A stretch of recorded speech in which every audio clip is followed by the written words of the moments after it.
all of the red rocket sauce. So Bret Hart, right?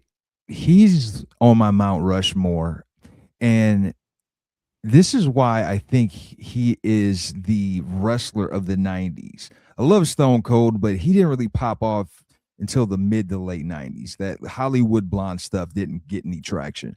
But Yeah. Bret Hart, he's been relevant from 1990 all the way through 99. Even when he went to WCW, they didn't know how to use him, but his beef with Goldberg, this is his beefs. He had some of the most like legendary beefs in the 90s.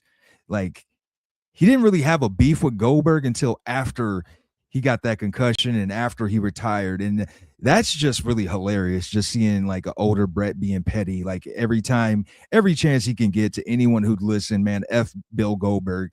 So there's that. Dude But kicked me in the head. yeah. And then obviously we know about the beef between him and Owen. Like that was legendary. I mean, even he had the little program he had with Bob Backlund. That was interesting. I think he started off the decade beefing with Mr. Perfect over the IC title, like when he was fresh from Heart Foundation going solo, man. And then the big one, well, one of the big ones, him and Stone Cold. You know, that was legendary. They actually their match from WrestleMania 13 that got inducted into the Hall of Fame. But And Shawn Michaels too. I mean, that's two of the where big dogs. that's what I was getting to, man. That to me is the greatest beef in all of wrestling history, man, because they blurred the line. There are theories that Brett was in on the Montreal screw job, and I don't know, That's man. what I like now that we have so much history behind us that people just have all these like theories on exactly what it's just like everything else. But I love that. It's so And interesting. we never seen him punch Vince. For all we know, man, he could have. That was the Hey, makeup, Steve. yeah, Get Alex Jones in this. We got to figure this out. I know that's interesting. I never heard he was part of the Montreal screw job, but that would make sense, right? I mean, and it's all smoke and mirrors with wrestling. It's all kayfabe and all that, you know, the stuff it used to be. So that's kind of cool. I actually make the thing with me with Bret Hart, Steve. I feel like time for me because now when he's old, and I mean this is true of all old wrestlers, but all he's doing is really just going around on a bitch tour, where he's like, this guy did this, and this guy sucked at this, and it's cool because he's a you know he's a legend. for sure, for It's sure. cool to hear a guy like go off script like that, but um is he the 90s guy? I mean, if there's he really kind of has to be. I The feel like that. glasses, the look, the whole shebang. Like I remember being a kid in the 90s and I like then totally agreed. The first wrestler to be featured on The Simpsons, the first voice actor. But back to Shawn Michaels, though, like they blurred the line because there was some realism, like with the hatred. There was a genuine hatred, but in a weird way, there was still some respect. They still respected each other for their performances in the ring. Neither of them can take that from the other. And they started off the same way as a tag team. They went solo around the same time. They even fought for the IC belt on their ascension, on their way up, man. And then, of course, when they both got the belt, that's when the Iron Man match and, you know, seen Sunny Days and all the little side jabs. You know, I've seen you in Playgirl. What are you one of those fruit? Like all of that, man. So Well, now Brett's saying Sean and Vince are screwing each other. So I mean, it's yeah, all coming out. But yeah, man. I mean, the thing that I always loved about Brett was just like he exuded cool at the time. You know, he had the glasses. He was a man at the time. I respected it a few words. It was just like, I'm gonna go do this. My only gripe with Brett is the mic skills. You know, the mic skill. You watch enough, you get to see the common through line there where it's a lot of flubs. And I feel like that's where he was lacking. But the one thing I gotta give Brett credit for is that, you know, he came from this family that was like wrestling famous. Yeah. And I feel like he did it. I mean, he used the name obviously, but he didn't even need that. Like he kind of he eclipsed the Hart name and kind of was the name at some point. It wasn't just like Stu's kid. Yeah. He kind of got past that, which I think is a hard thing to do in anything. So you got to respect the man. He's still one of my favorite wrestlers. I always wanted to get those glasses, Steve, for God's sake. But as an older man, if I'm just speaking on hearts, I'm an Owen guy. Yeah, gotta respect it. And the blue blazer. And I can't say Hogan because there was a time in like his later years before he left WWF, he was kind of stale. And then when he came to WCW, those matches were stale. It was like Ric Flair on Nitro, Ric Flair on Thunder, Ric Flair. Like, yeah, I did that so many times. And he had that feud with the Dungeon of Doom and Kevin Sullivan. So those beefs were whack. Same thing with Undertaker. Like, you could say he was the wrestler of the 90s, but he had that double Undertaker thing that was stupid. He also had beef with Giant Gonzalez. Like, Yeah. what are we doing? Yeah. Well, with Hogan, my thing that I like, especially now when you watch it, but like watching a Hogan match is like watching a movie you've seen a million times. You know every spot, you know how it's going to end. You know, at some point he's going to be sweaty on the ground and then he's going to start shaking his head, getting up for taking shots, even though and absorbing them. And then he's going to drop the big boot. He's going to drop the leg. He's going to get the title. I mean, it was just like a foregone conclusion. So I think, Brett had these like Iron Man matches and stuff where it was like, you didn't like, it was crazy. You didn't know how it was going to end. A Hogan match, I mean, unless it was just some craziness where they had to like switch titles, you knew how it was going to end. Pretty much, man. Well, this is Steve Giamaggi with Happened in the 90s, a show where we talk about what happened in the 90s. So get out your white fang and your white zombie, because it's time to get it started. You know what to do. I can make you laugh if you want me to. Here comes Steve and Matt. Here I come once again. Here comes Steve and Matt. It's just me and all my friends. Here comes Steve and Matt. Steve's got the motherfucking soul in the shit. That was actually, you came out of nowhere with that. I never even heard that. That's the Jamie Foxx theme or something close to it. Damn. Well, today, my friend, we're talking all things January 22nd in the 90s. Starting off in 1993, Hex the movie premieres. A clerk at the same hotel since 18. 30-year-old Matthew breaks the monotony when his favorite model, Hexina, secretly stays at the hotel. He impersonates a caller and goes on a date with her. Things get deadly. Directed by Alan Spencer, starring Ari Gross, Claudia Christian, Adrian Shelley, Norman Fell, and Arlie Ermy. I didn't know they stack shit that high, Steve. Especially in this movie. This movie, I liked it. I think this has it's got some sort of through line with a movie like called what's it called? So I Married an Axe Murderer. Okay. That movie's better. Okay. This movie mid. My notes are terrible acting, titties, murder. And then there's a fight between a man and a woman at the end of this that gets physical. That's one of the funniest things I've ever seen in my life. This guy's throwing gut shots into Hexina. He's punching a girl. Oh, he straight punches her. I mean, he throws some shots. There's a whole chase scene at the end. But to me, what this movie is, like, if we're like just putting it on some sort of shelf, this is a USA Up All Night movie, Steve. Yeah, is it? Well, I looked at the trailer and I was looking for Norman Fell. Like, I was going to watch it if Norman Fell was in it, Mr. Roper. Yeah. And then I saw Arlie Ermy in it. Like, but in the trailer, it seems like Arlie Ermy is not Arlie Ermian. And no, he's not. and I didn't see Norman Fell in the trailer. It's like, man, if I don't see Mr. Roper in the trailer, y'all probably didn't really use him in the movie. But I didn't know there were titties. Oh, there's some tits. Damn. To be honest with you, the guy, like the main guy, Matthew, his name's Ari Gross, I think. Yeah. He's a hilarious name to have as a Hollywood actor. But I thought he was the guy who was Michael J. Fox's best friend in Teen Wolf. That dude. Not that guy.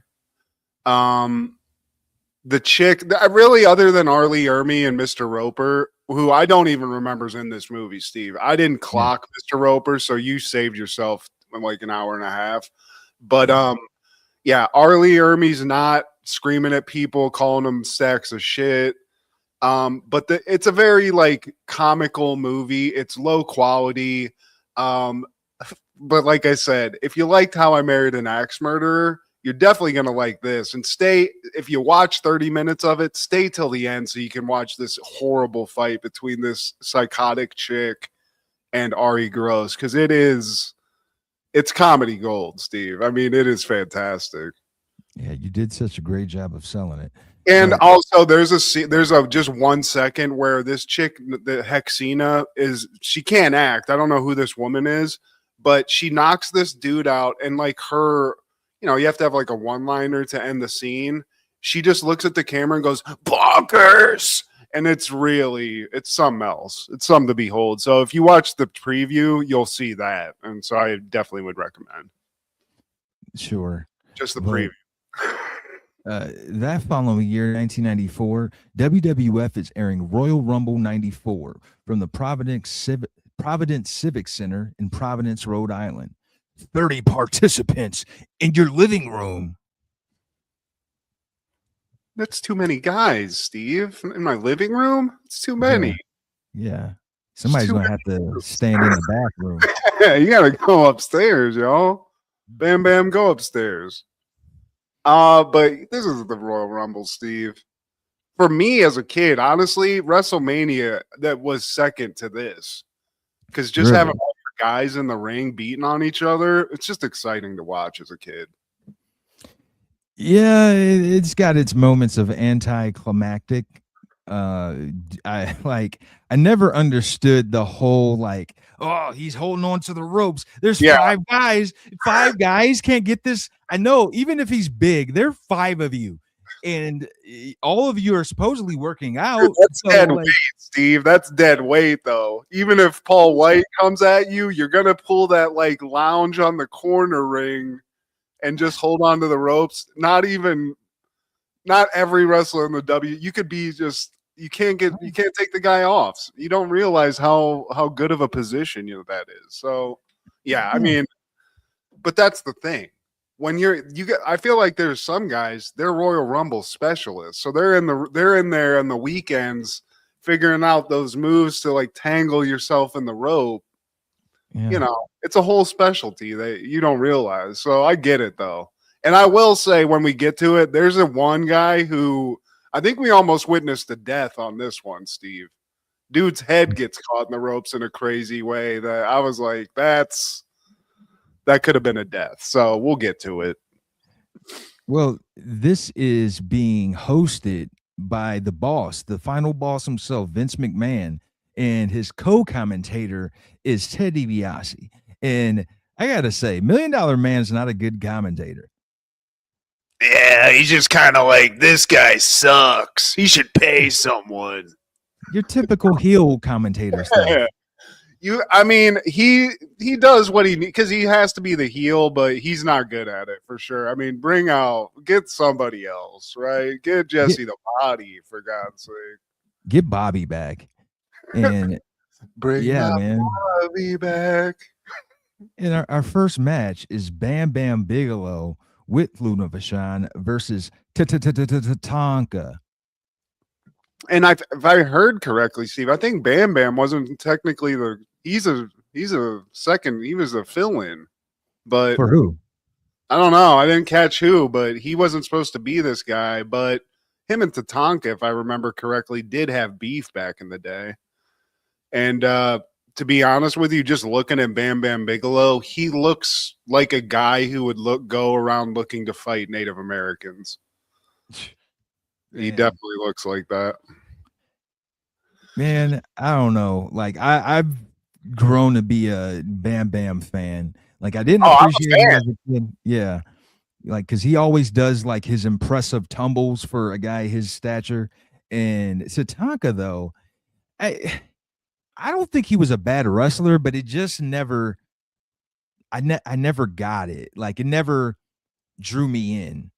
Like, okay, you're a Native American wrestler, you do your like dance and stuff, but your music sucks. It's really basic. Really, man, your gimmick's basic, man. But shout out to Chris Chavez, man. I'm sure you're a kind person. Well, I don't know. Maybe you're a dick. I like the look, and I like the intro, but I'm with you. As far as a wrestler goes, it was just kind of a mid experience. Like, unless you Pretty were in there mid. for a tomahawk to the head or just a rain dance, because he had the Hulk Hogan thing where at some point he was going to get hit and Yeah. call upon the elders to get him through it and do like the little shuffle around the ring, which is it is what it is. But I'm with you. If I'm rooting for somebody in this match now, it's definitely Bam Bam Bigelow. Bam. Bam. Yeah, he's like And then it goes into like redneck hick country where it's like ding ding ding ding. It sounds like Walker Texas Rangers theme song. It doesn't make sense. the Jim Johnson or something like that, the guy that was putting out all the licks, man. I think he just Dude, he went deep into that bass lick though. He's like, I'm uh, gonna throw something deep in this. I feel like he phoned it in, but that's just me. Um, I just don't yeah, think he knew how to pull upon the Native American vibe, Steve. He's like, I don't know. Just throw a D. Just give him a baseline to run to. I don't know. if we're being honest, no one cares about this match. Even the people there, they're just, I don't know, Well, they're my thing, cheering. Steve, is that's what I don't get about Royal Rumble now. You have this cool thing that takes forever at the end of it, and you make us Yeah. watch regular matches, which there's some good stuff in here, but can't we just like get right to the shit? You know? And have it just be that, unless Yeah. it's like a championship match, like something for a strap. Like this right here, we could have done without. Even the finish, Tatanka wins by a flying crossbody, real basic flying crossbody. This is like a Von Erich finisher from 81. Yeah, I mean that's like the first day finisher that they treat you. Then when you're in training, they're like, "All right, here's the first move you learn." This is my player finisher. Yeah, dude, like that's the first level of the video game. So there's a lot of that in this. Also, like blue ball endings where you're just like, "What? Come on, guys! You brought But these guys to the arena. Give me at least a happy ending here. Give me something."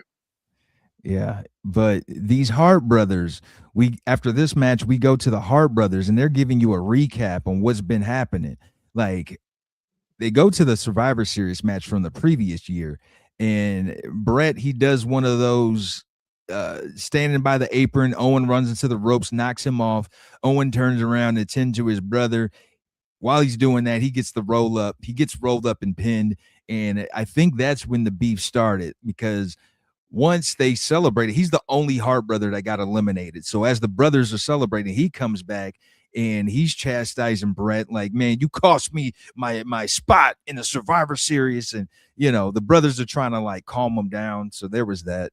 And then Owen, he assaults Brett. Oh, yeah, he assaults Brett during the celebration, and then he challenges him to a fight.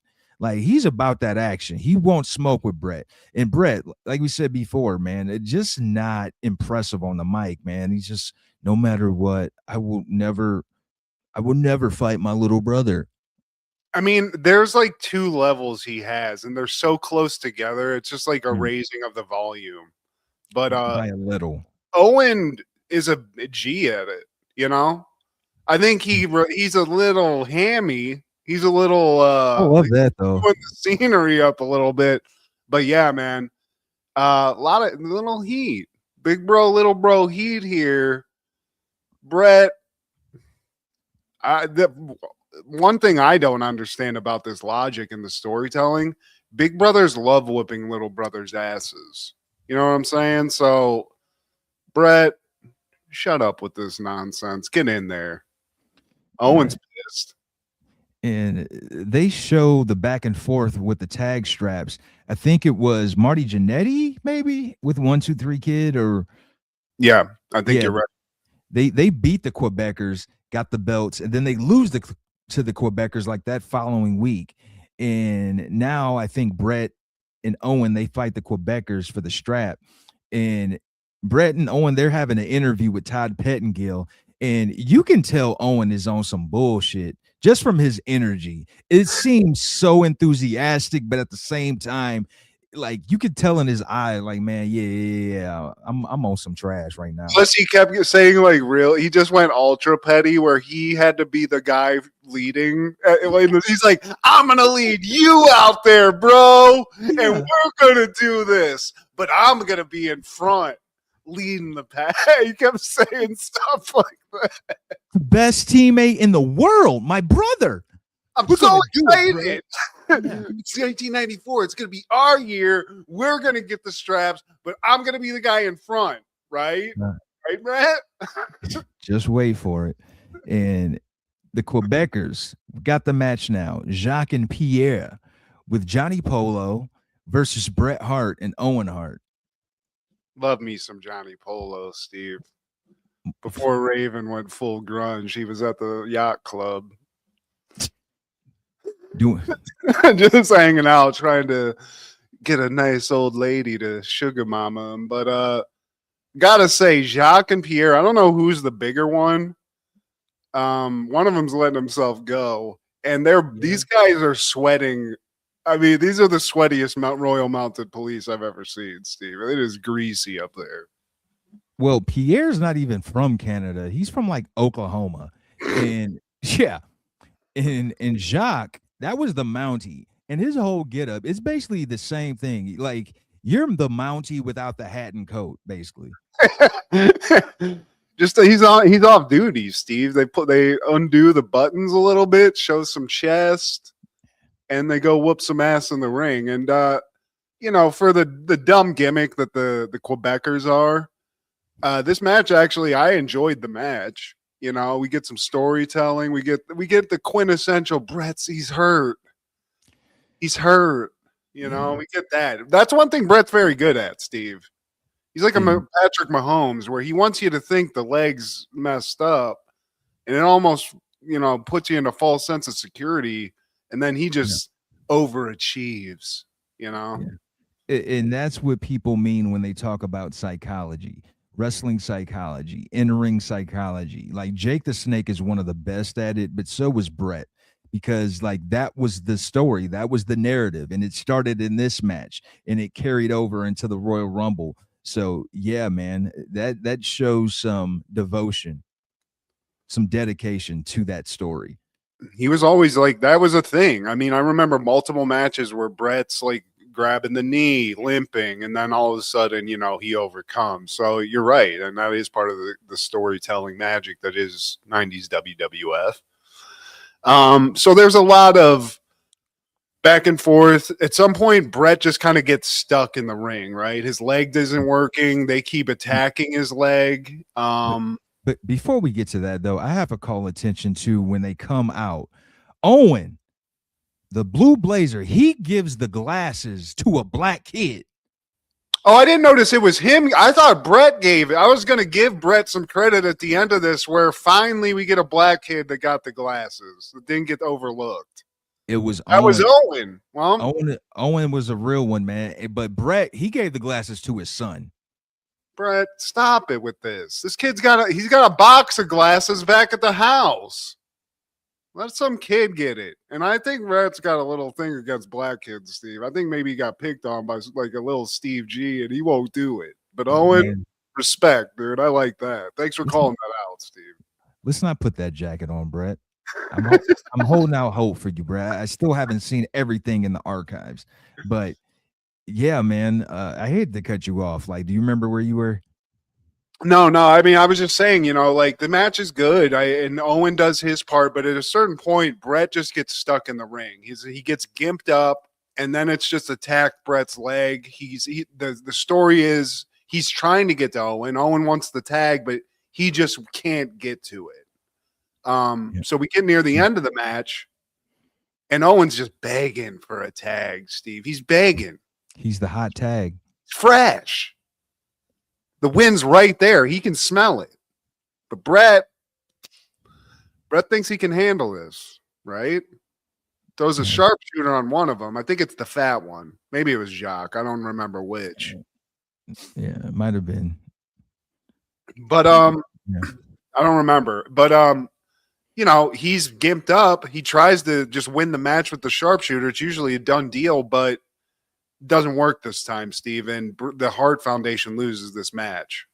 Yeah, his leg just won't allow him to fully lock in. So he's writhing in pain, and I think he just breaks the sharpshooter, like it just collapses. And the ref, he throws in the towel. He basically said, like, no mas. Like they ring the bell, and like the Quebecers keep the belt, but Owen, already having a recent history with his brother, like being responsible for losing matches, he comes in and berates him again. And Brett, he's hobbling, not even saying anything. Owen's just chewing him out. And then the moment in history of infamy, he kicks his leg out of his leg. Oh my God. I mean, the Rhode Island as a whole, right? There's a collective just gasp at this point. This is blood. You're supposed to be brothers, brother. What the hell? So Owen's like, I'm over this. He goes back to the back. And here's something I have a problem with this specific Royal Rumble. This whole Brett's gimped, we got to get him out of the ring situation takes far too long, Steve. Far too long, because Owen leaves. He was with Brett. He kicked his leg out. He goes to the back. Brett gets put on a gurney at some point at like 10 minutes into this whole shebang at the end, and then and I did think this was cool. As he's getting wheeled out, Owen's on the Titantron like, you suck. You are a terrible, like just berating his brother, and it's visually very cool, Steve. I got to give him credit. You're too damn selfish. You stripped it away from me, Brett. I thought I had the best tag team partner in the world, but you're too damn selfish. You're selfish. And you're selfish, too. Did I hey, what's a synonym for selfish real quick? Whatever. You're selfish. You're selfish. That's why I kicked your leg out of your leg. You suck, Brett. And here's the other thing. These guys got to go and be in the Royal Rumble too, Steve. So now there's a lot of questions surrounding if Brett can even do these things. It's a whole thing. Brother on brother violence, possible contract snubbings. Who knows? I'm scared. ... And the next match is IRS, Erwin R. Shyster versus Razor Ramon, Chico. And all of a sudden, Jim Ross and Gorilla Monsoon are on the mic. Like, what? How? There was no explanation. I don't know if you caught that. It just happened, Steve. It was an intermission for the main guys, And I think they're just here for that match. They are, because I mean, it's a longer match, but as soon as I think what happened was $1 Million Man just had to go, do a couple blasts, get a couple of honeys from Providence in the back so he knows that they're there. So they had to take 30 minutes and just get a little intermish. But I welcome it, Steve. I welcome a JR. It's a little weird. It's a little abrupt, but hey, guys need a break. I mean, He's had to go shit on a chick in the back, Vince could have said something like, yeah, we're going to sit this one out. Here's Gorilla and Jim Ross. Shit. Yeah. Okay, Vince. Hey, man, if I send you a picture of Vince, just know I'm about to shit on these hoes. But IRS, yeah, he has no theme music. He just comes out, yeah, you got to pay your taxes and you get an audit and you get an audit. 1040 easy. W2. Yeah, I didn't notice he doesn't have any music, but I mean, hey, man, the IRS, they just got to collect money. They don't got money to be spending on theme music, Steve. He's here to collect, right? All these tax cheats in Providence. This is a historically mob-ridden city, Steve. There's a lot of mobsters in Providence cheating on taxes, so that's why IRS is here. Erwin R. Scheister's here to get all that money for the government. All right. And man, one of the coolest guys in wrestling ever, Scott Hall, Razor Ramon, man. Again, with the get up, always coordinated with the boots, with the knee pads, with the tights, and then the that blue, music. Steve, that baby blue shit. This is like a rarity. I feel like I loved it. Special occasion for Providence. And at some point, IRS tries to sneak up on Razor with the briefcase. And like, what is that supposed to be, a lead briefcase? Yeah, I think all those W2s and 1040s and stuff, you got to have some protection, Steve. Allegedly, also, I think JR said that in that briefcase, IRS may or may not have chain jacked Razor Ramon. So, usually he comes to the squared circle with a lot of gold on the neck. Wasn't technically there, and the rumor is IRS has got a bunch of gold chains in that briefcase too, on top of a lot of tax documents. Man, they always want to come for his chains. Why? Especially IRS. It's like, you're out here stealing chains? Is that how you collect on the taxes? If they ain't got the liquidity, they just take your chains, Steve. I've never gotten to that level with the IRS, but damn. That's why they all need to be slapped. And this is an example of Razor not being in the Royal Rumble. Like, he is a wrestler that's never participated in the 30-man Rumble because he always had matches like this, like right before it. And that was it. I feel like that's I like that almost. He's too good for the Royal Rumble, Steve. Even his boy Diesel did it. A couple times. Yeah. But I kind of didn't even notice. You kind of forget who's not in and out. I guess I forgot Razor didn't show up, but this is a decent match, man. Like, Erwin R. Scheister, dude has the most lamest gimmick, but he's a beast and he can wrestle his ass off, dude. I don't know what this guy's real name is, but Mike Rotunda. Mike Rotunda. Well, this dude can wrestle. He just dumped the tax shit, Mike. Yeah, I think he was actually a wrestler for Syracuse or some school. I want to say it was Syracuse, but Razor at some point, he signals for the Razor's Edge, and he even like starts off the move, but here comes Shawn Michaels, and he clocks him in the back with his IC strap because, they had that thing where like Shawn had a belt, Razor had a belt. Who's the real champion? And I like his reaction after he hits him because he just he does it and leaves. He's like, just leaves. He's having fun, Steve. He was I'm sorry, he was in the Royal Rumble, but yeah, I just love Shawn Michaels coming out to just have some shenanigans. It's fun. And IRS, he pins Razor. He grabs the belt, but not long after that, Earl Ebner comes out and he lets Joey Morella, the actual referee, know what happened. And it's like, dude, y'all are selective with this thing. Like, what about the other times when the ref is knocked unconscious because of some dirty play and y'all just let it ride? But for this one, though, Earl steps in. Earl got a Earl, Steve. He's like, this is for the championship. We can't have this. Restart the match. It happens a bunch. I mean, I feel like whoever this other ref is that Earl has to keep coming in and saving, throw him to the wolves after this because he has two flubs in this that are major, Steve. So he's not reffing correctly. Well, that's Gorilla Monsoon's son, Joey Morella, and he died in a car crash that following year. Joey, I'm sorry, Joey, but you're a legend as far as your family name, but you were not a good ref. Sorry, bud. Rest in peace. Yeah, and they continue the match. It restarts, and Razor eventually does get that Razor's Edge, and he is still the champ, the real champ. And he's got both belts now because Shawn didn't take his. So He's got them both. which is pretty dope. I mean, even if they're both Intercontinental Championships, they look identical. But hey, man, take one to the pawn shop, Razor, get some more of that Gumby gold. And this is the setup to that ladder match that we covered last year. The legendary ladder match. One of the greatest matches of all time. Period. And up next, we have a vignette with Paul Bearer and the Undertaker. Yeah, Taker's working on Yoko's casket, and it took a lot of trees to create that. Yeah. I had to kill 30 trees. Double deep, double wide. I mean, at some point, if you got a fat guy like Yokozuna, I'd be like, we gotta just cremate, guys. This is too much. Yeah, they found his pressure point too, because he is spooked of Undertaker.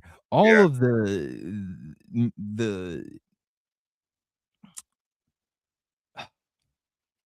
his whole mystique. The whole mystique of Taker, the Paul Bearer, and I can't really blame him because they creeped me out as a kid.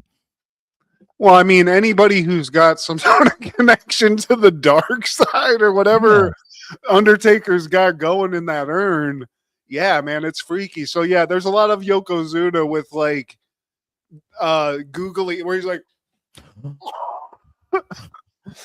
and that's the only thing that ever works, Steve. You gotta just tip over a fat wrestler because they're not going down the right way. So you gotta make them back up. And there's a lot of Yokozuna just comically like tripping over himself to run away from, the dead man, basically.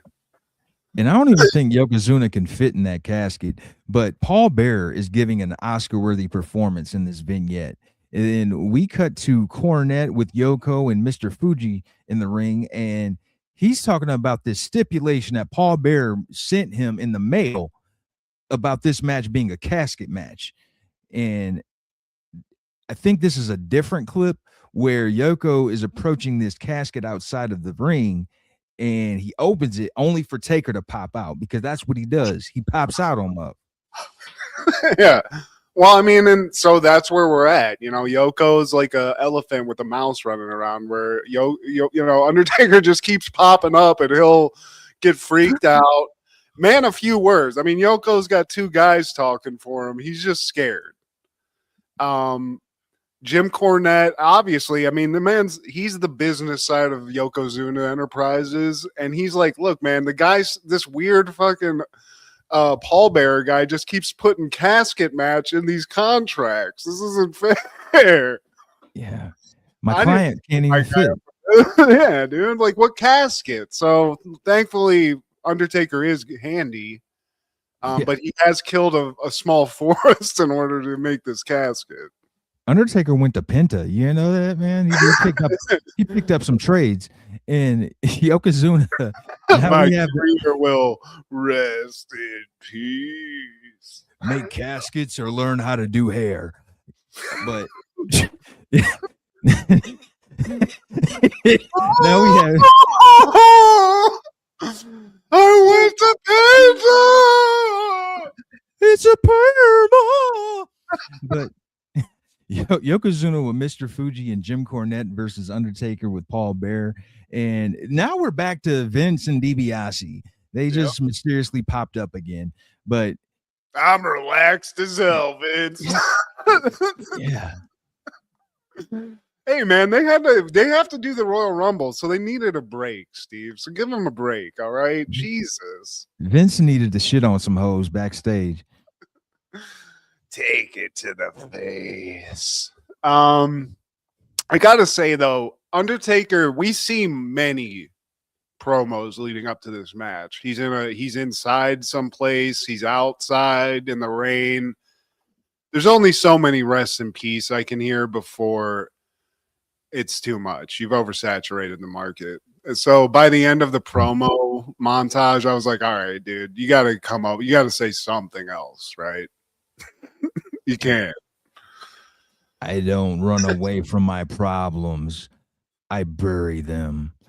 But one of the things, obviously, that's cool about Taker is his character is not supposed to sell. Like, people are throwing blows at him, kicking him, putting their finishers on him. and he's supposed to just pop up every time. It's that to me, what I always assumed was there was some magical power in that urn, Steve, because when he's at the bottom getting beat up, Paul Bear would always like, oh, and like throw some incantation that would bring him back from the dead. So I always assumed it was like Paul Bear pulling some sort of weird black magic. But you're right.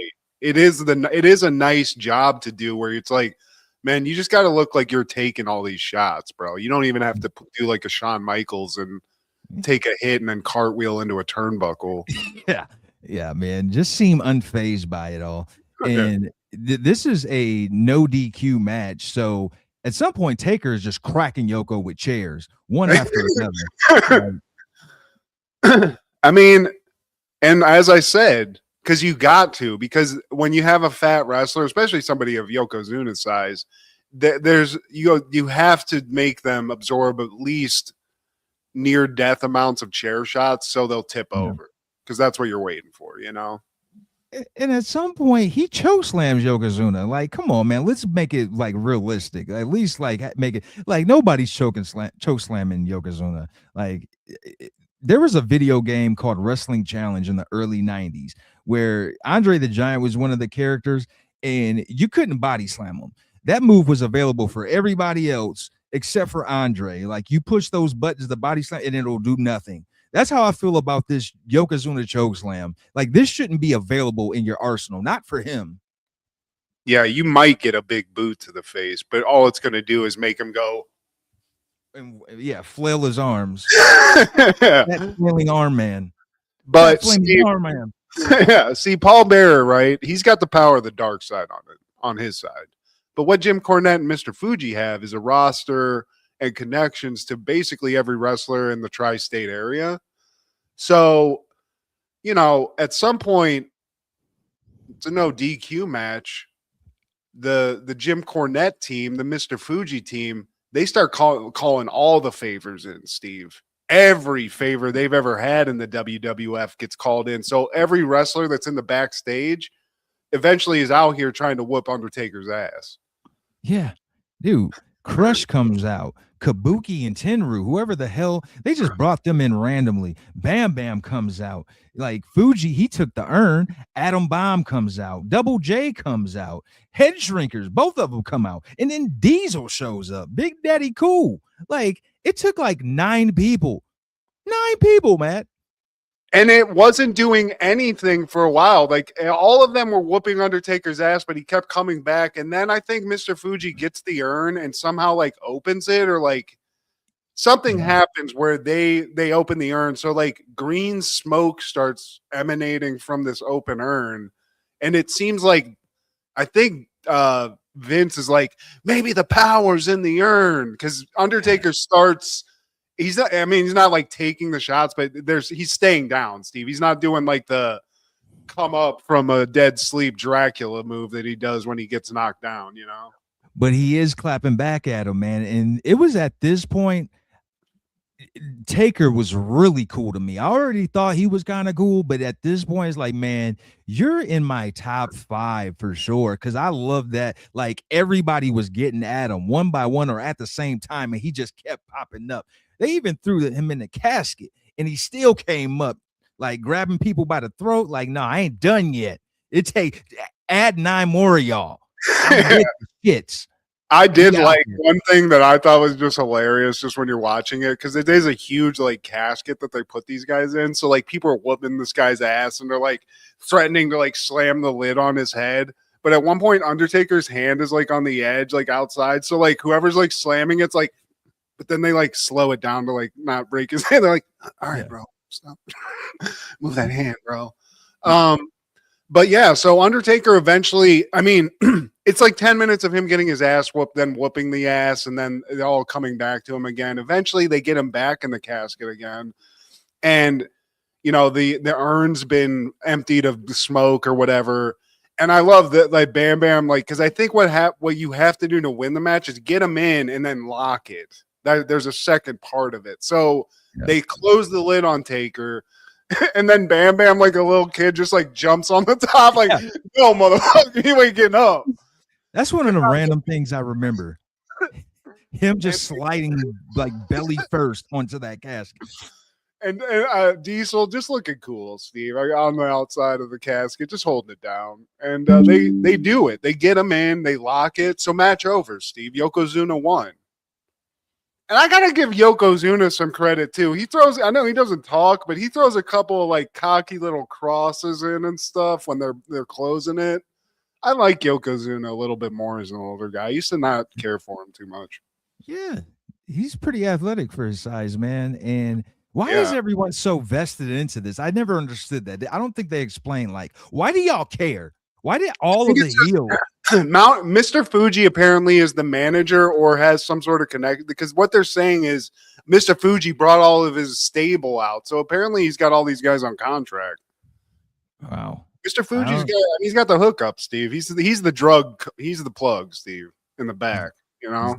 Man, getting that free horse leg. But it's not over yet because as they're taking the casket to the back, Taker pops up on the big screen and he gives him his last words before he like rises out of the screen and it just goes dark and we don't know. We don't know, Steve. I mean, some people say that day they saw Undertaker flying in the air in Providence in this arena through the smoke. And that green smoke comes out of the casket. So this is what led to his hiatus for a couple months, and then he returned for that SummerSlam Taker against Taker when Leslie Nielsen he was on the prowl, he was on the case. Man, I thought I saw Taker at Yosemite. Oh, I saw him at the Subway ordering a tuna. But yeah, man, I just saw Undertaker at Denny's getting the moons over my hammy, and I did see that in Toledo.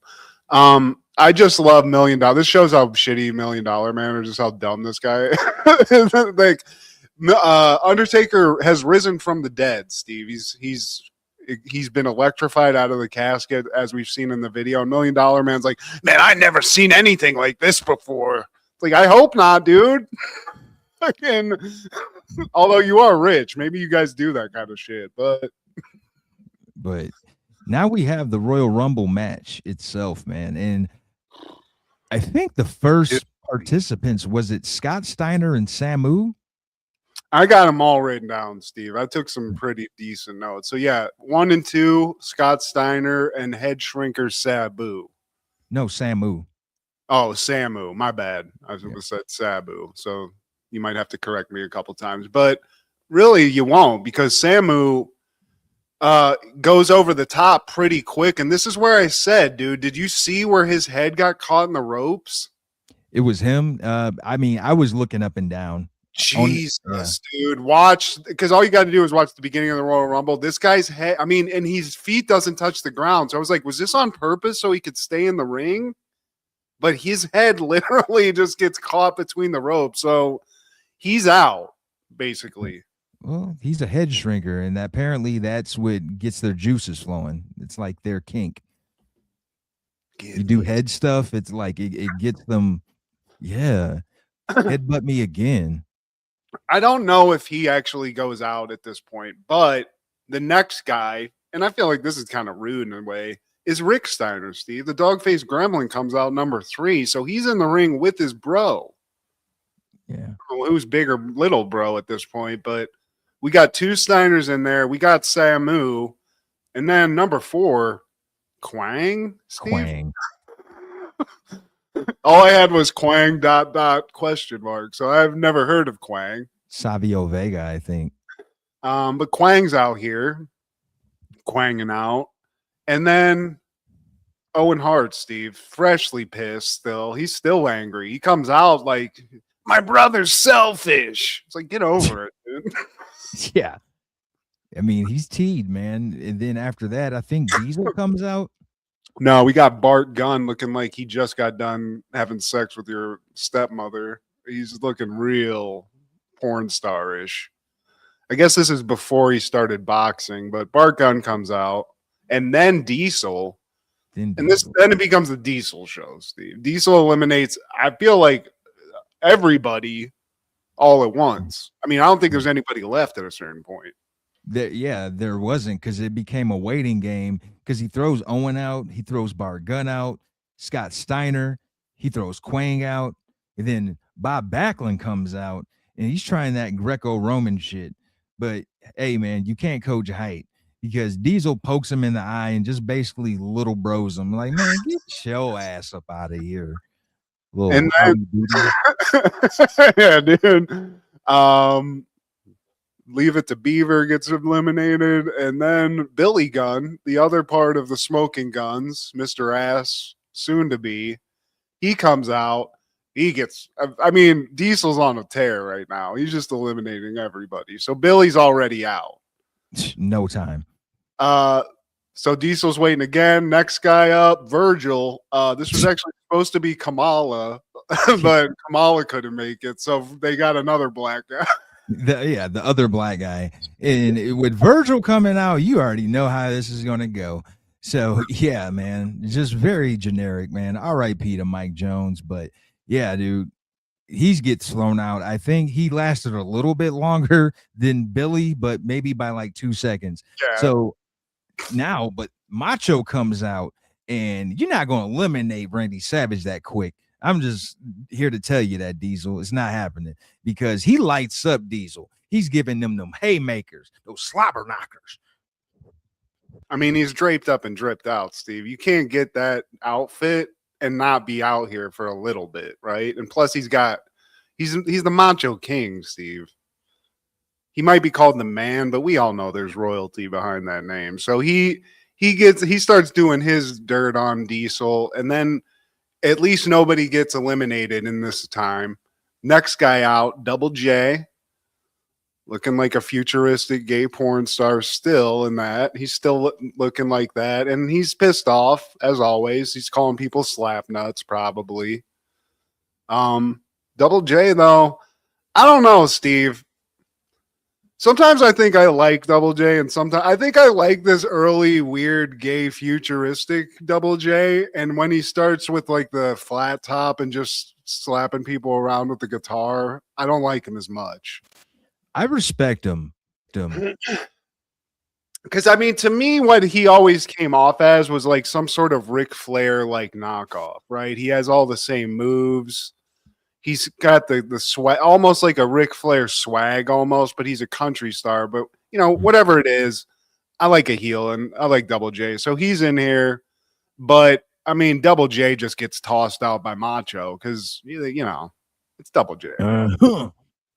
And now Crush comes out. You know, him and Randy have beef around this time. So Randy, when Crush comes in, Randy makes 2 cardinal sins of Royal Rumble.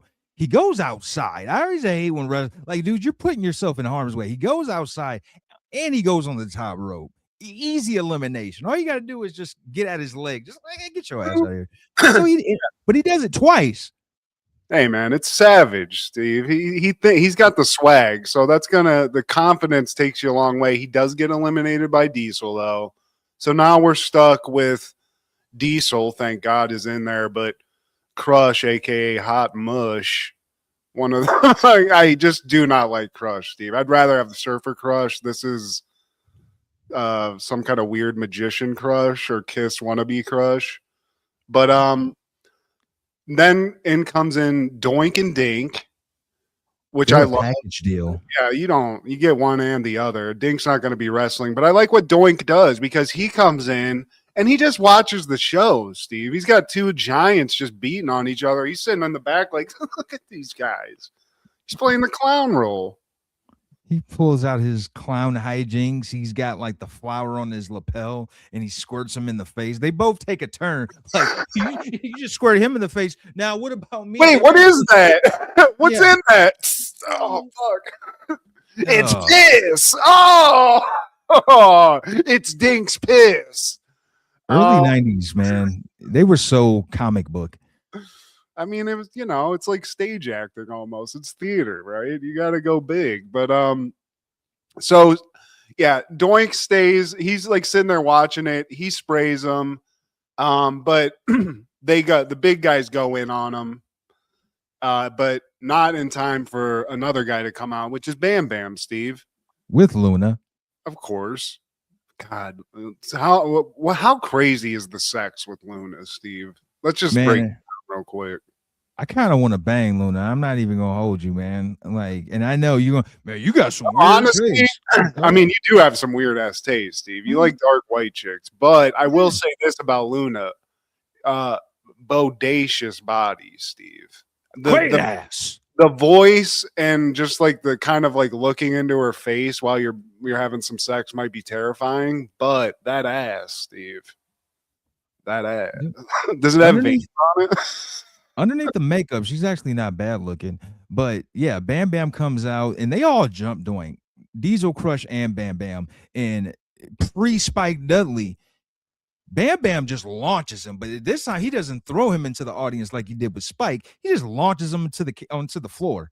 Get your I mean, ass he up. picks him right up over. I mean, Doink ain't a small dude either. Bam Bam just literally is like, yeah, get out of here. You're dirty laundry. Bam Bam then just gets taken out by Diesel and Crush, I think, right? I Right think after he's that. it did he? Yeah, I think so. I think basically after that, like Bam Bam like looked back because they've all been helping each other, and like, these guys were all in on the whole Undertaker thing. But then I think Crush and Diesel just get Bam Bam out. And then They Mabel. got to make room for Mabel, Steve, because there's only so much room for fat people, right? Fat and black Whoop, people getting the short shrift on this episode. whoop, there it is. And Mabel, he mashes Diesel in the corner, and then he mashes Crush in the corner. And then like Bam Bam's still in there because he mashes Bam Bam in the corner Oh too. yeah, okay, yeah, there is some fat on fat crime. My bad. So, but Mabel has to do as much damage as he possibly can in a short amount of time because he's got 2 minutes to win tops, and he spent half of that walking out to the ring, Steve. So Mabel, he's doing what he can. Then in comes Sparky Plug, Steve, who I'm assuming is it's Bob Holly with more hair, right? Yeah, and nobody cares about Sparky either because I mean Vince says maybe he'll win. Like cut the crap, Vince. And then HBK comes out, and I think Diesel is thrown out in a combined effort around this time. Yeah, Finally. because Shawn Michaels comes out, he's doing his little dance, and Diesel, I guess, is pissed off at him. I think they have a little bit of heat or whatever. So Shawn's like, "Whoa, bro," and like kind of like leads him into getting attacked. So everybody else just Shawn's, he's the brains. He leads the pack, but everybody else gets Diesel out. So Diesel's out. Shawn's a dog as always. Shout out Shawn Michaels, the baddest. And after that, Mo comes out. Mabel's more rotund, slightly smaller partner. Respect the haircut though, Steve. We got to get Yeah. those. And he lasted way longer than I expected. Mo hung around like probably around the same time as Diesel did. So, and this is a time when they're kind of building up before someone gets eliminated. Like they kind of add a couple pieces to the ring You because got to Greg, fill the ring up though. You right? Like you can't have a Royal Rumble where it's just like 4 guys the whole time. So there's got to yeah. be like a 30-minute lull where we got like 10 guys in the ring at once. Then Greg Valentine comes out like, dude, you're still here? He's Luna Vachon's lesbian life partner, Steve.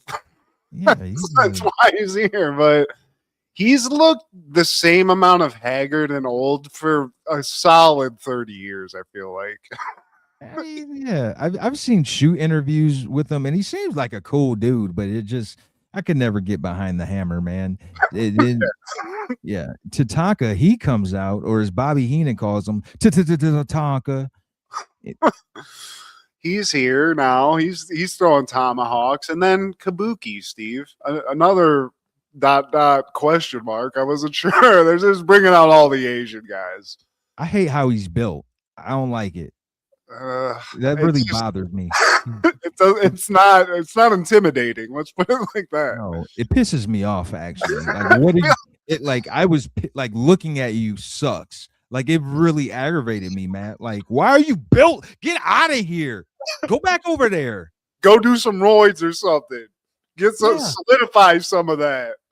I think they just Yeah. pulled a guy out of the crowd and put a mask on him, Steve. But Oh, I hate it so much. but while as you know, Kabuki comes in and doesn't impress anybody, but 5 people eventually get Mabel out. He's eliminated at some point after that.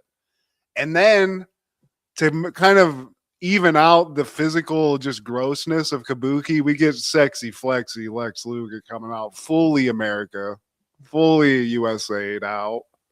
And Thankfully, we, not having to rock a mic at all. yeah, and we didn't mention that during this match, Luger actually got jumped by Kabuki and his partner Tenru because I think they might be tied to Mr. Fuji too. So Just trying to keep him out. Like there's some kind of shenanigans. You're right. So he got roughed up, but he comes in hot because of that. Immediately eliminates Kabuki because I mean, like you said, nobody wanted him there anyway. no. And then just kind of gets jumped. So Lex is in there. He's hot. Tenru comes out after that. The guy everybody in the arena has been waiting for, Tenru, Steve. Tenru, Tenru. the mighty Tenru, who's I remember physically that. the one who I got to be honest, you could be in a couple movies, Tenru. Maybe you had some Hollywood, some Hong Kong cinema or something. I don't know. 94. I remember Tenru Mania. But yeah, he comes straight at Luger. He's only there to get rid of Luger.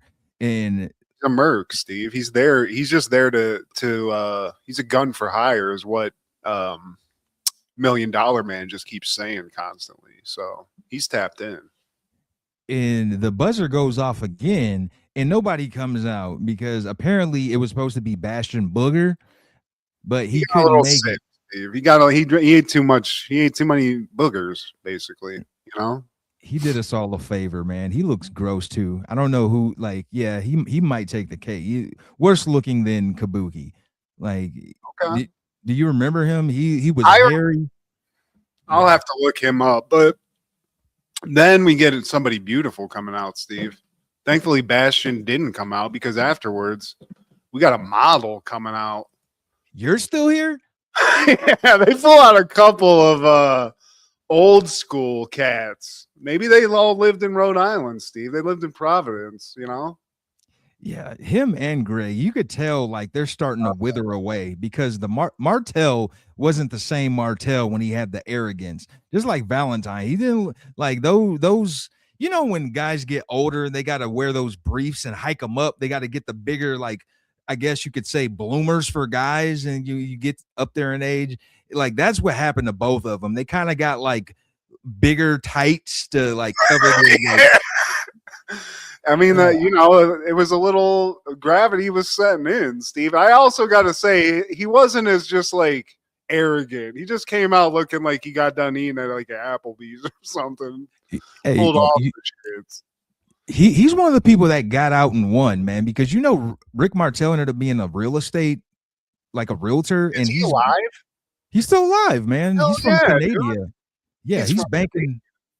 Yeah, banking, selling them houses. And now the buzzer goes off again, and it's the hit man. He comes out hobbling, selling that story, man. And he makes it into the ring, and then Fatu comes out, aka Rikishi. Yeah, and I love Mo tries to headbutt Fatu, but when he headbutts him, he gets hurt. Yeah, Fatu. Oh yes, do it again. Oh, because that's like they're like that's how I translated that, man. You hit them in the head, they're just like, oh my god. Yes. And I just real quick, Steve, because I looked up a picture of Bastion Booger just to go back to that real quick. Disgusting. Right. Yes, grotesque. Why would you pick? I wish I could show you the photo. Can I share my screen real quick? Well, it'll be on the show, but yeah, just look up Mike Shaw's picture. There's one where he has like straps on his midsection. It's like you look like a rolled up sausage, dude. So that's all I got to say about Bastion Booger. But I do like Bret Hart also, just to go back to him coming in. He's limped, he's gimped, and he gets into the ring, but all that happens is he just gets his ass whooped on. Like, people just start kicking his knee. Yeah. And $1,000,000 Man's like, I told you, this guy's an idiot. Yeah, the other guys, they're in on the story. They're contributing, like you said, they're working on his knee, putting him in toe holds, and Crush, he's eventually eliminated. Then after that, it's time for Party Marty. Yeah, dude. At this point, he's just hoping Shawn Michaels is going to return his calls. But yeah, he's out here now, and he's still got the Rockers gear, Steve.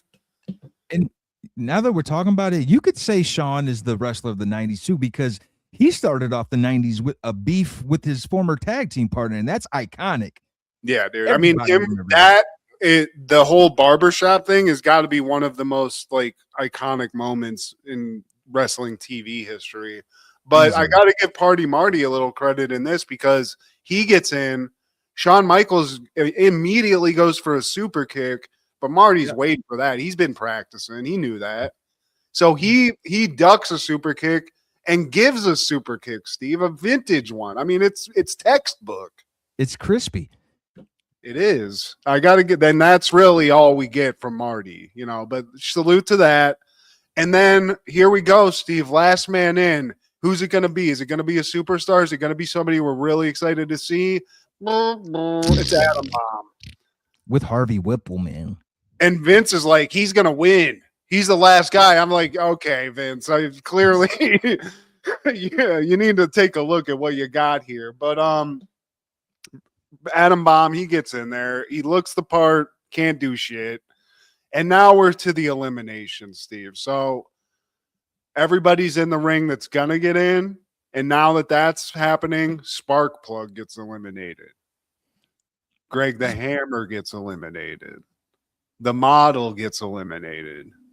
Adam Bomb, who we thought was going to make it to the end, gets eliminated. He's in and out. You had the 30 spot, you bum.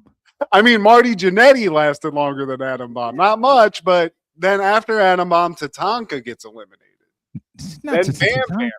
Then Bam Bam gets pushed, edged over the ropes. Then Marty Jannetty. Then Tenru, the behemoth of Asia, he gets eliminated. And I have a note here that Luger hits a clothesline on Fatu at this point. That's insane. That like Fatu does like turns himself inside out. It just looks cool. It's just a note. He's quickly eliminated after that. But he takes a cool clothesline from Luger before. Then Shawn Michaels is heartbroken, as I should be. HBK gets eliminated. And then the shenanigans start, Steve. All the damn shenanigans. This is the most blue balling ending to something I've ever seen. So, but you remember it. I do, but shame on you, Vince. Shame on you. Luger and Hart, they're in the ring together, and they go out, Steve, same time. I mean, the fact that they were able to pull this off to it look this perfect is a testament. I mean, I'm assuming they did it on purpose, because it is that I think both their toes touched at the same time. It was at done the same time. Like they had to practice that multiple times to pull that off, man. And also the camera guys had to practice to get the perfect angle where they never show you like the actual, like they're always across the ring, basically. The actual landing. And, now they're, deliberating who won. So Luger, his music starts off and then it stops. And then Bret's music starts. He comes back to the ring and then the refs get involved. They all come to the ring, and Bret, like, I think this was a litmus test for Vince, because one ref raises Luger's hand and you can hear some cheers, but you also hear some boos. And then they go to Bret. The other ref raises his hand and it's all pop. And I feel like this is Vince's, this is a test to see, like, who am I going to put the fire behind? Okay. That's how I looked at it. Who's the next guy? How is the crowd going to respond to each person? That's actually a really ingenious way to figure out the best way to like move this story forward. I didn't even think of that. Well, we're talking about Vince. We are talking about Vince. So, I mean, Steve, if I'm the replay analyst and I'm looking at all the replays, I'm thinking it's Luger by a shoelace. But you can't tell. There's no good shots. In the NFL, the play would not be overturned. So Jack Tunney eventually has to come in. He's the prez, right? Vince owns. There's a president at this point. Jack Tunney comes in. He's like, guys, come on, hold on. Chill. You go here, you go here. And eventually, Steve, after way too much time. This is one of those things where I was like, shorten the bit. All right. We need to just end this. They just say that both guys won. Yeah. And everybody's like, wait, what? Even look at Luger and Hart behind. They don't look like they're happy about what's going on. Yeah, you don't want to share a win. And this is one of the annoying things about this new generation era. Everybody's respectful. Like y'all are shaking head. Like nobody like Stone Cold wanted, like he didn't give a damn. I'm stunnering you. I'm stunnering the ref. I'm stunnering Jim Ross. It don't matter. I hate you. I hate your guts. I don't like what you talk about. I hate your haircut. Like, no, hey, I respect you. You put on a good match. Like, yes, we're going to do our best and I'm going to try to give my all. Like, let's just talk about it. Okay, Brett. Yeah. I mean, $1 Million Man, get in there and pay somebody, right? Just get in there and pay for a decision at least. But yeah, when you spin it the way you did, I like it from my respect for Vince, because that's an ingenious way to turn this and be like, look, man, like we went with the freaking crowd reaction. You got nothing. Right. No one likes you, Lex. Get some more gear in you, and maybe you get a little bigger, we might get more of a pop. But I didn't like the ending just as like satisfying. No, absolutely not. But Royal Rumbles go. There was some good stuff here, Steve. I don't think it was a complete loss, but the endings, there's a couple just blue ball endings on a couple of these matches where it's like, come on, guys. I need to feel satisfied. Back in the day, I was paying pay-per-view prices. Yeah. And, I picked this one because was it the greatest pay-per-view? I'd probably say no. But there are a couple iconic moments, some memorable moments from this. Of course, Owen Hart and Brett splitting that whole thing. And then the casket match, something I always remember. And this ending, even though it was kind of like, preferred it another way, you remember it. I mean, you do. It's hilarious too. Like when you see it, when you know like what the future holds, it's like, man, Lex Luger was just one of the most disappointing wrestlers just throughout his career. Just like that, it was just never satisfying, dude. Like there was never, like even with Hogan, where like when he turned evil, it would like surprise you and stuff. Like even when Lex Luger did that, I was like, all right. Some people just have it, man. Yeah. And it's got to be in you, not on you. But damn, somebody who, yeah, man. But somebody, my bad. Sorry, I just keep interrupting you. Go for it. But somebody who probably didn't watch this in 1994, man. Who? Probably American actor Telly Savalas. Who loves you, baby? Kojak. I didn't used to love Kojak. I used to watch that with my grandma all the time. Who loves you, baby? That's got to be one of the coolest white dude catchphrases of, was it the 80s, Steve? No, this was like 70s. Was it the 70s? Okay. Yeah, and dude. What Telly Savalas, man. He was in a lot of good movies too. He was in The Dirty Dozen. He's a really creepy character, actually. But Telly Savalas, dude, one of the coolest bald white dudes that you can find in history. And they say white man can't rock a baldy. Don't tell that to Telly, baby. Man, I bet Telly Savalas, he just had that lollipop in. Just fucking, and he was getting it. And I bet Telly Savalas had some delicious numbers back in the day, Steve. Will Chamberlain-esque. Suckers in the asshole. Yeah, Yeah, baby. But that following year, 1995, WWF is airing Royal Rumble 95 at the USF Sundome in Tampa, Florida. 30 men, one winner. Something's got to give. Who won this one, Steve? Well, Sean? Sean as the number one participant. He Iron Man this? He Iron Man this, man, from one to all the way to the end. And he's one of the earlier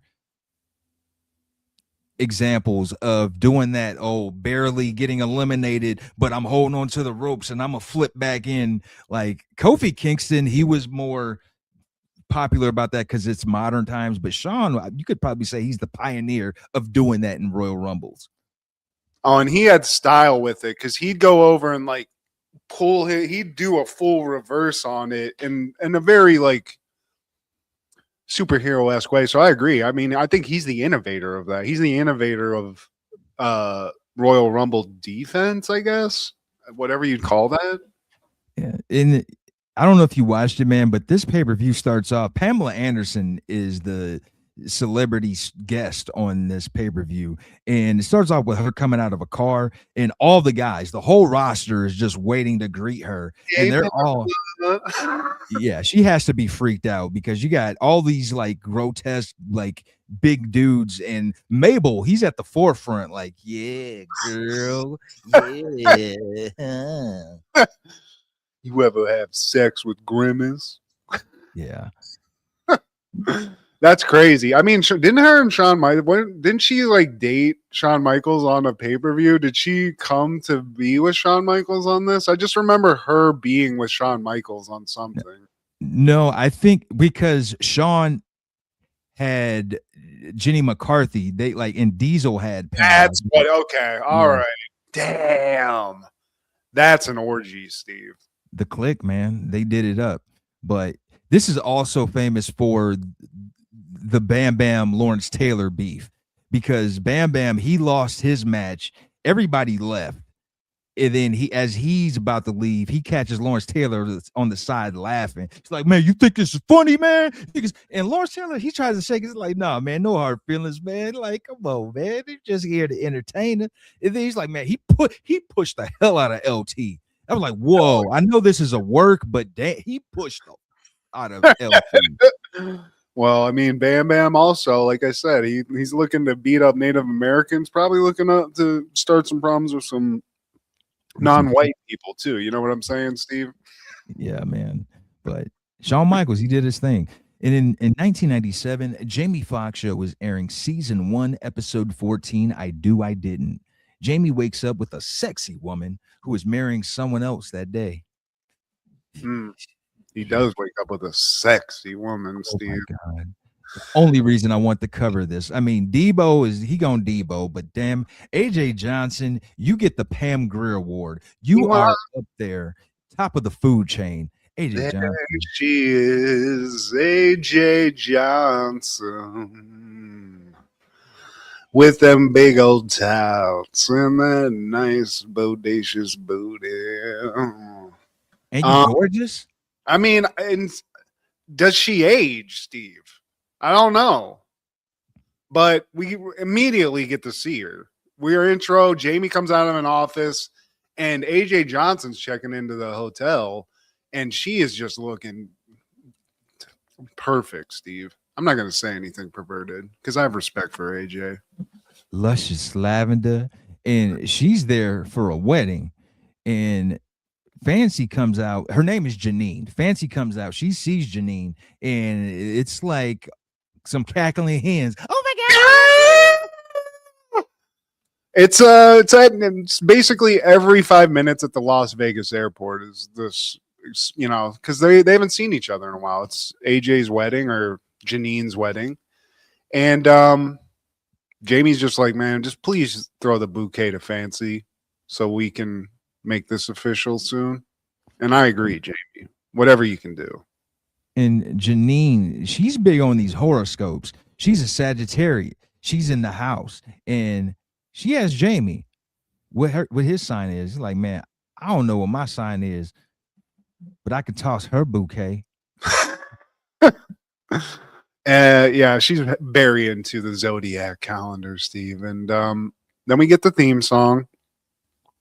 That was good. No, it's not the best, but it's not the worst. And then we get Fancy showing off the hotel, and now the hotel's filled with Janine and Fancy sorority sisters, aka my dream, Steve. Because Please let me Daphne, work at this hotel. yeah, um, Daphne comes in and Jamie calls her Pocahontas. Now, do you know who Daphne is played by? Somebody beautiful, Steve. I know. I don't. That is Shiloh and Shadur Sanders' mom. Real? Well, okay.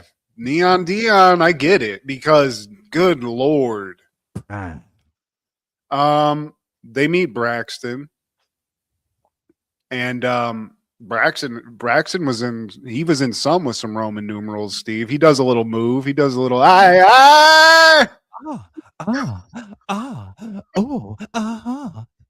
Braxton is hilarious. And then Auntie Helen comes in. Turns out she was in a sorority. I think she was in the same sorority because she's like, you young girls don't know how to do this, and she throws in a little dance too. But Janine, she's all about the signs. She's all about the moon positioning, and she's telling that all of it's telling her that this guy Adam that she's going to be marrying this weekend, he's the one. He ain't no Pisces, Steve. Yeah, and they're there to celebrate and throw this bachelor party that same night. And Jamie, he's not invited. So in the next scene, they're throwing the party, they're having the party, and Jamie, he's got a plunger in his hand. I don't know what he's trying to do, but he's trying to find a way. Trying to clean them pipes, Steve. That's exactly what he's trying. He's trying to do the opening of every porno in the 90s, Steve. Whatever you can do. Pizza guy, plumber, cable guy. He's doing them all. Yeah, a fireman. And yeah, some of those ladies look backed up. So he gets sent out with a plunger on his butt. And then next he comes in as a fireman and he screams, "It's a fire, it's a fire." Then he tries to bust in the party again. And then Fancy's like right there at the door with an extinguisher. And now he's a Rasta with a pizza. And like, he goes in and in no time he gets sent out with the pizza. Wrapped around his head, Steve. Around his head. Pizza. Yeah, Jamaican pizza guy. I don't know. That seems a little too much attention. That's not good spying. That's not good spy craft. But then as he's getting pushed out the third time after the Jamaican thing doesn't work, in walks this beefy fellow. Apparently his name is Hot Chocolate, which is fantastic. Chocolate. Like, dude, I don't care what you do. Don't thrust in front of me this close in proximity. I'm Hot Chocolate. Yeah, that give me a business card. I don't need to see that. Give me 50 feet if you're gonna do that. Can you not wear your male stripper attire when you're like everywhere? Like, don't you change into that? Because he's got like a leather cowboy vest and I think leather chaps. I don't know. He's got something on where he's clearly a damn male stripper. But Jamie's like, he's on it. He can tell what's going on here. So he's like, yeah, man, like, let's get you set up. Let's take you over into this room over here so you can get ready to thrust. And as Hot Chocolate walks away, Jamie picks up like a pillar. Yeah, so that's the only way to describe it. He picks up a pillar and just, I think, murders the guy, Steve. I mean, I hope he's okay. You never see Hot Chocolate again. His days of thrusting are behind him after this. So now we cut to the party and Janine's opening gifts. I'd love to see the gift that she opens when we cut to this scene. It's like some sort of lingerie, Steve. Like a bustier with a whip, a matching whip. Wow, whatever it is, I would love to be part of that. But yeah, so the party seems to be going pretty good, right? I'm in, but I think these chicks are getting a little thirsty, Steve, because they're like, where's that man candy at? Bring out the cake. And I love this from the 90s, Steve. I don't think they do this anymore. Strippers and cake. Really, I don't think ladies this hot care about male strippers. That's just my opinion. It seems like that's really for the plus size women that get hype about this, or really the unattractive. Like I just, or maybe hot women do get pumped up for this, but I don't know. I don't think so, Steve. I think if you're hot, you're not really worried about seeing a naked man or whatever this is. But They hey, get man, it's hot offered dick chocolate. all the time. It's hot chocolate, Steve. They're ready for it. So bring out the cake, and we know who's in that cake, Steve. Jamie pops out in his drawers, and Fancy's not pleased. You know they should have got Gigolo Jimmy Del Rey. There you go.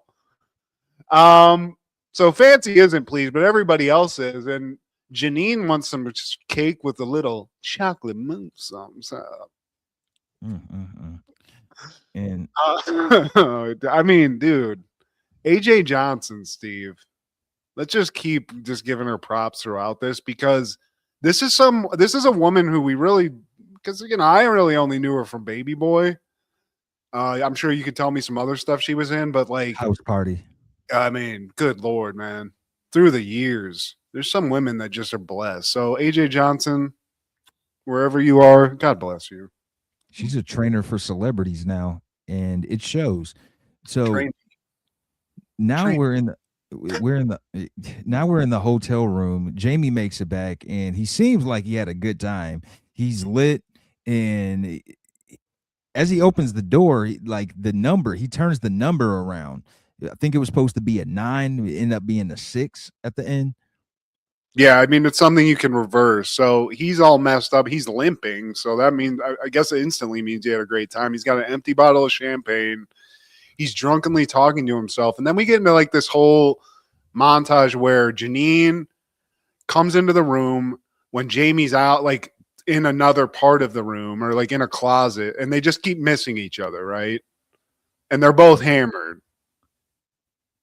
She didn't even question why her door was open when she got there. Like, or why the closet keeps opening and closing. There's a lot of stuff, but I got one other thing I got to say. This hotel room that they have, the bed is absurdly high, Steve. You have a sex accident on this bed, you might end up in traction, Steve, because nobody can get up on this thing. yeah, you need to step up on it. And AJ Johnson coming out wearing a teddy. And yeah, they both pass out. And then the next morning, Janine, she cuddles with Jamie. She's like, "Oh, Adam." And then Adam. I like Jamie wakes up. He's like, "God, they just call love beads, girl." Jamie's a freak. But so they both wake up, scream because they have no idea what's going on. They went to bed drunk, thinking they were by themselves.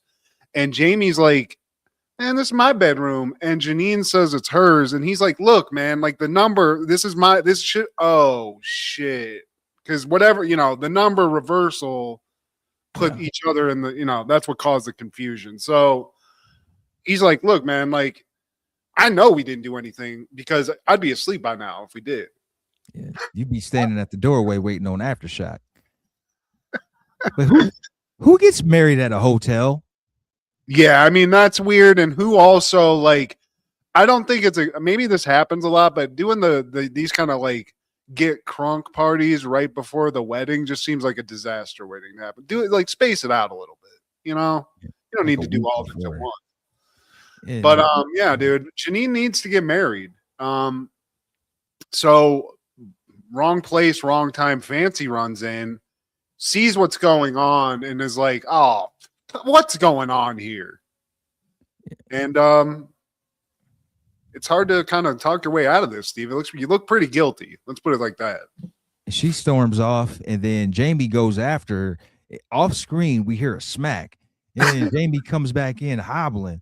So, like, they got to figure out what to do, because Janine, she's telling Jamie, like, my guy will kill you. He will end your life if he finds out about this. Jamie's like, "Shit, man, look at this." So we cut to the wedding. And now Jamie's trying to hunt around, trying to see, like, square up to see what Adam looks like, basically, right? See if he can take him. So he comes into the wedding, approaches what he assumes is the groom, whose name is Adam. He's like, okay, well, I can take this dude. This guy's a chump. Not too intimidating. But then, as he's talking to him, somebody else comes up behind him, and this is a familiar face, Steve. Tiny Tom Lister Jr. I didn't know the full government, Steve, but Tiny comes in. His name's Adam too. Oh shit. Yeah, he doesn't look like an Adam, but but he knows about Jamie because he was like, man, I know what you did last night. You took do? a lot of, yeah, took a lot of nerve. It's like, oh man, what? No, man, I didn't do it, man. Dude, what are you talking? Like, I'm talking about you jumping out of a cake, man. Oh, yeah, man. Of course, man. Yeah, and apparently in the talking, some sort of like miscommunication happened with another because he's like, yeah, because if you did do anything, you should see the other guy. Because I found out about it.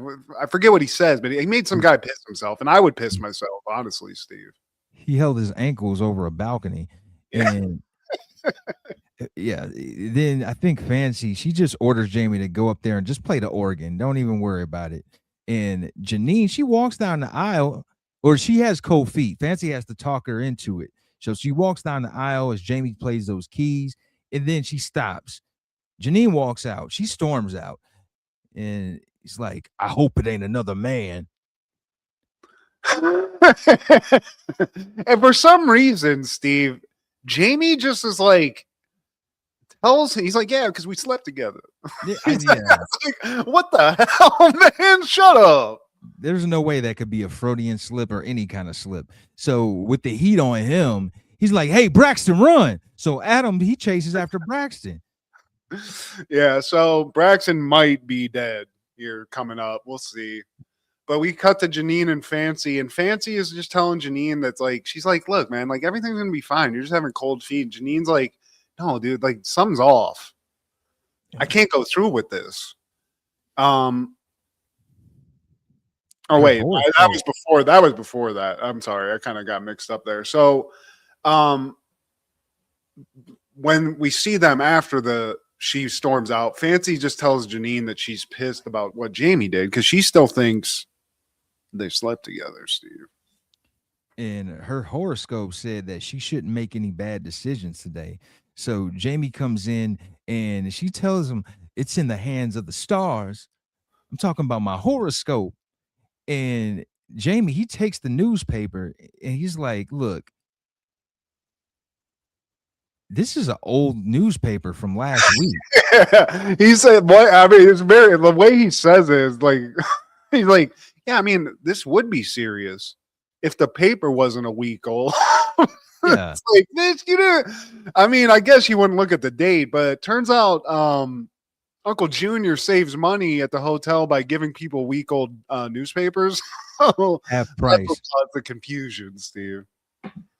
And she gets back to the hotel chapel, I guess, and I love you, Snickums. I love you too, boo-boo. And she tells Adam that Jamie actually talked her out of it. And now Adam loves Jamie. It's like, man, you that dude, man. Thank you, Jamie. It's like, now I can eat her ass tonight. Yeah, you're welcome, man. And it's cool because I mean, I slept with her too. He keeps saying it. Like, come on, dude. Well, Janine lets it slip out. Like, she's like, yeah, he's the perfect gentleman. I got drunk and we slept together. So he chases after him. And, yeah. And then in the closing credits, Adam comes out the elevator and he storms after Jamie again. And shout out to the tenderoni that Jamie's talking to because she's got end table ass, Steve. Ground shaking ass. Good Lord. But just real quick, AJ Johnson. Unfortunately, I'm married, but Steve is single, and I think just adding you to the whole like the mix here, we need that, and Steve needs that. My horoscope says I'm too ugly, Matt. No, Steve. My horoscope says this is the time. This is Steve G's time. Well, that's true, but AJ Johnson's far out of my reach. But Yeah. I can dream about her and Portia. I hope so. At the same time, And just a real quick, just a shout out to people who know. Apparently, AJ Johnson, if we're trusting her movie and TV track record, loves a gigantic man to just ravage her. So Ving Rhames and Baby Boy and Adam and Jamie Foxx show. AJ Johnson's putting in some serious work, Steve. No wonder she's a trainer to the stars. and then in 1999, Gloria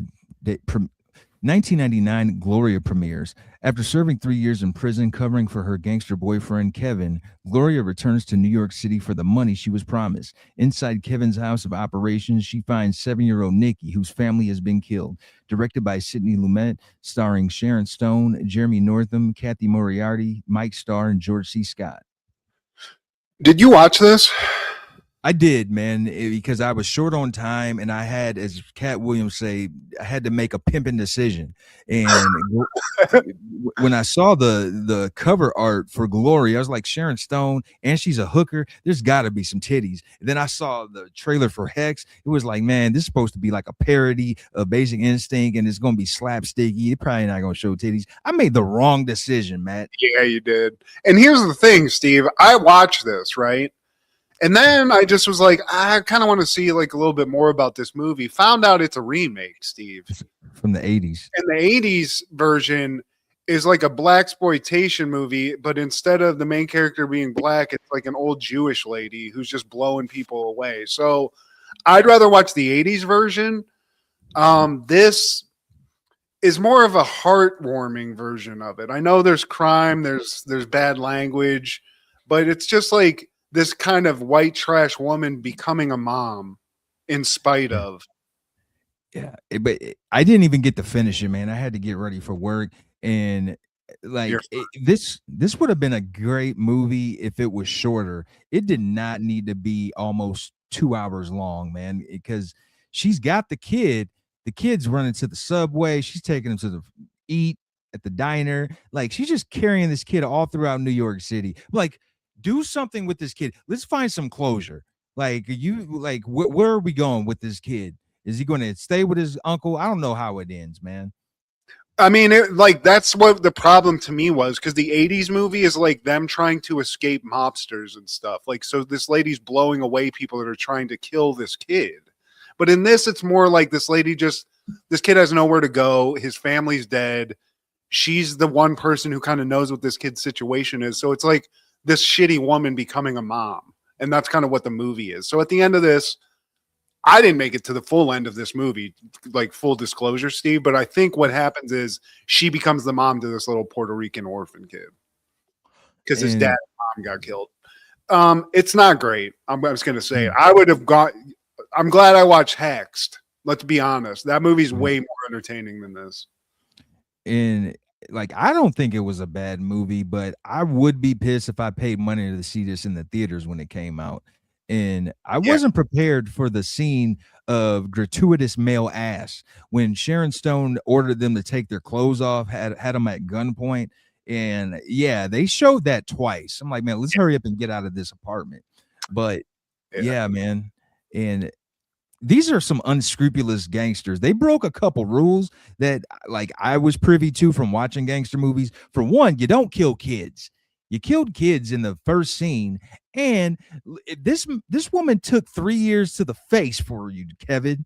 And when she comes out, you're supposed to wine and dine her. That's the respect you're supposed to get. If somebody takes the L for you, you didn't even show up to, you're supposed to pull up in a limo. You're supposed to get her some furs when she come out. Man, she had to wear the same hooker attire when she left, man. Shame on you, Kevin. Y'all not real G's. Y'all not real G's. Steve G and Matt G, if somebody took an L for us, man, you getting wine dined and 69. I mean, let's just, unless you're a guy, and then we'll just wine and dine you and give you some other stuff. But yeah, I agree, Steve. I mean, that's kind of the unspoken agreement of all crime families. I do some dirt. Reservoir Dogs, dude came out of prison. They set him up, right? This lady comes out of prison. All she gets is a Puerto Rican kid. Yeah. a hooker dress. I mean, it's just not good. So yeah, Kevin, shame on you, dude. You're whack, Sharon dude. Stone, good for you. You took this kid on. I'm hoping he becomes like a cancer doctor and you get some real money out of this kid because it's, right now it's hard times. And all you got's a bunch of weird Italian people just telling you to be a shitty person, and you're not. So shout out to Sharon Stone. She's not showing pussy. She's helping a kid out. What are your callbacks for this week? Well, Steve, I just wanted to say, as somebody in the world today, that January 22nd, which is the day we're covering, is actually a celebration of Life Day, where in America, Steve, children and grandchildren are celebrated because they bring joy and wonder to our lives. So just calling out the celebration of Life Day, January 22nd. So shout out to those grandkids and those kids. We were once one of them. Now we're just old people, Steve. So shout out to the youngsters out there. Check out some of this stuff we're talking about. We're middle old, man. We're old, Steve. It's okay. And in 1993, Family Matters is airing The Way the Ball Bounces. And this is a cameo with Braxton again, because he plays a former college basketball player. And Eddie, he's being recruited by these colleges because he's a dope ball player himself. And he comes in as a cautionary tale, like, hey man, don't put all your focus on the basketball, like mind these academics as well, because I thought I was going to go straight to the league. I got injured and now I'm a grocer. I bag up people's produce. So yeah, Damn. that happened. And Larry Sanders is airing Artie, Angie, Hank, and Hercules. And man, Don Rickles has a cameo in it, and he just cuts into people because they're asking him, what's the Scott Thompson and the other guy, the writer, they're asking him like, man, just roast us real quick. He's like, no, man, that's the thing I do for entertainment. Like, no, dude, just oh, you really want it? I'm about sick of you and you over there, a dentist. Have you heard of one? You should find out. It's like, man, it's like he's the king. Don Rickles is the best, man. Don Rickles will never be eclipsed in terms of that. Whatever that is, roasting people or whatever you want to call it, he's the best. He's got his own style, man. And then Boy Meets World, this is a memorable episode. We'll have a good time then, because this is when Farmer Fran, I can never remember his real name, but he's Sean's dad. Sean and his brother, he's their dad. He ends up dying. It's a very special episode. Yeah, I think he got a stroke or something like that. Yeah, Sean. Man. Oh, go to that beautiful girlfriend of yours, Sean. She'll take care of you. Yeah. Well, please like, share, subscribe, and comment. Please tell your sister that we came here to party. Time to get I can make. All right, and check out Food Show Fanatics as well as Crushgasm every Wednesday with Kendra G, our guy Clark the Shark on Podcastle, and Wrestling with Ronzilla on TikTok. This is Steve G and Mad G with Happened in the 90s. You're a bitch.